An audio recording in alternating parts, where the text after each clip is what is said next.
उपपत्ती तिसरा व्हिडिओ मानसशास्त्रमधील महत्त्वपूर्ण notes paper 1 आणि पेपर 2 मधील मार्क फिक्स। साहचर्यवादी उपपत्ती कोणी मांडली, त्याचे कर्ते कोण आहेत? थॉर्नडाईक, पॅवलॉव, स्किनर, वॅटसन, ग्रुत्ती आणि हल। थॉर्नडाईक, पॅवलॉव, स्किनर, वॅटसन, ग्रुत्ती आणि हल।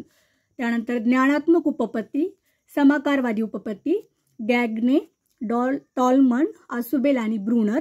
एडवर्ड थॉर्नडाईक यांनी कोणती उपपत्ती मांडलेली आहे? तर सहसंबंध उपपत्ती, त्याला दुसरं नाव आहे प्रयत्न प्रमाद उपपत्ती, आणि हे अमेरिकन मानसशास्त्रज्ञ होते। त्यानंतर वॅटसन अमेरिकन मानसशास्त्रज्ञ उपपत्ती वर्तनवादी विचारसरणी मांडली। पॅवलॉव शरीर विज्ञान रशियन शास्त्रज्ञ होते, ते अभिजात अभिसंधान उपपत्ती मांडली। त्यानंतर स्किनर हे अमेरिकन मानसशास्त्रज्ञ होते, त्यांनी साधन अभिसंधान उपपत्ती मांडली। त्यानंतर ग्रुत्ती यांनी सानिध्य अभिसंधान उपपत्ती, हल यांची पद्धतशीर वर्तन उपपत्ती, कोहलर, कोफका, वर्दायमर यांची समाकारवादी समिष्टवादी उपपत्ती, कर्ट लेविन यांची लेविनची ज्ञानात्मक क्षेत्रीय उपपत्ती, डेव्हिड आसुबेल यांची अध्ययन व अनुदेशन उपपत्ती, जेरोम ब्रुनर यांची अध्ययन विषयक ज्ञानात्मक उपपत्ती, डॉक्टर ब्लूम यांची प्रभुत्व संपादन उपपत्ती, अल्बर्ट बांदोरा यांची सामाजिक निरीक्षणात्मक अध्ययन उपपत्ती, डोनाल्ड व मिलरची मनोगतिशील वर्तन उपपत्ती, कार्ल रॉजर्स व्यक्तिमत्वाची स्वविषयक उपपत्ती, रोशार्क शाईच्या डागावर संशोधन, चित्रग्रहण कसोटी मरे व मॉर्गन, कॅटलेची व्यक्तिमत्व चाचणी कॅटेल।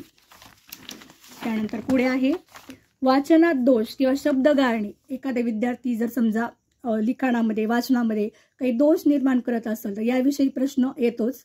तर वाचनात दोष शब्द गाळणे, तर हे डिसलेक्सिया या कन्सेप्टमध्ये येतं। डिसलेक्सिया लेखनामध्ये दोष असेल, पेन पेन्सिल नीट धरता येत नसेल तर तो डिस्ग्राफिया म्हणून असतं।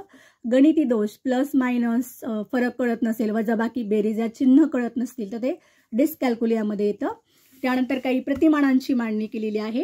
ही प्रतिमाने ब्रूस जॉईस व मार्शाविल यांनी 24 अध्यापन प्रतिमानांचे वर्गीकरण उद्दिष्टानुसार केले। काही पुस्तकामध्ये 22 दिलेला आहे, काहीमध्ये 24 दिलेला आहे।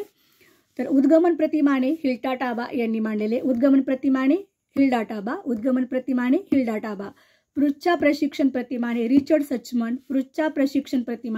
सचमन, वैज्ञानिक पृच्छा प्रतिमान जोसेफ सचवाब, संबोध प्राप्ती प्रतिमान जेरोम ब्रुनर, बौद्धात्मक विकास प्रतिमान जीन पियाजे, अग्रज संघटक प्रतिमान डेव्हिड आसुबेल, स्मरणशक्ती प्रतिमान जेरी व इतर, अनिर्देशित अध्यापन प्रतिमान कार्ल रॉजर्स, जाणीव जागृती प्रतिमान पर्ल, सर्जनात्मक प्रतिमान विल्यम गार्डन, संकल्पनात्मक प्रणाली प्रतिमान डेव्हिड हंट, वर्गसभा प्रतिमान विल्यम ग्लेसर, समूह अन्वेषण प्रतिमान हर्बर्ट थेलन, सामाजिक पृच्छा बायरन, प्रयोगशाळा पद्धती प्रतिमान बेथेल माइन, न्यायतत्वशास्त्रीय प्रतिमान डोनाल्ड ऑलिव्हर, भूमिका पालन प्रतिमान जॉर्ज शेफल, सामाजिक अभिरूपता प्रतिमान बुकॉक व गुल्जे नॉह, संभवनीयता व्यवस्थापन प्रतिमान स्किनर, आत्मनियंत्रित शैथिल्य प्रतिमान स्किनर, मानसिक तणाव कपातीकरण प्रतिमान आत्मविश्वास प्रशिक्षण प्रतिमान, निसर्ग वेदन क्षमता प्रतिमान ओल्फ,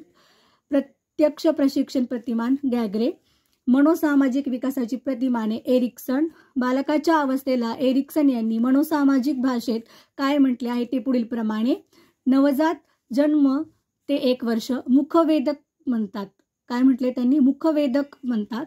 शेषावस्था 1 ते 3 वर्ष गुद्ध स्नायू यंत्रणात्मक, पूर्व बाल्यावस्था 3 ते 6 वर्ष लिंगवृत्ती गद्यात्मक, उत्तर बाल्यावस्था 6 ते 12 वर्ष लैंगिक सुप्तावस्था, कुमारावस्था 12 ते 18 वर्ष पोंगांडव कुमार, तारुण्यावस्था 18 ते 35 वर्ष तारुण्य, प्रौढावस्था 35 ते 65 वर्ष प्रौढत्व व प्रगल्भता, वृद्धावस्था 65 वर्षाच्या पुढे परिपक्वता। यानंतर काही अध्ययन उपपत्ती आहेत आणि त्याचं स्पष्टीकरण खूप योग्यरित्या केलेलं आहे आणि ते पुढील व्हिडिओमध्ये अपलोड केलं जाणार आहे। तर सदरील व्हिडिओ तुम्हाला आवडला असेल तर नक्की लाईक करा आणि चॅनलला सबस्क्राईब करायला विसरू नका।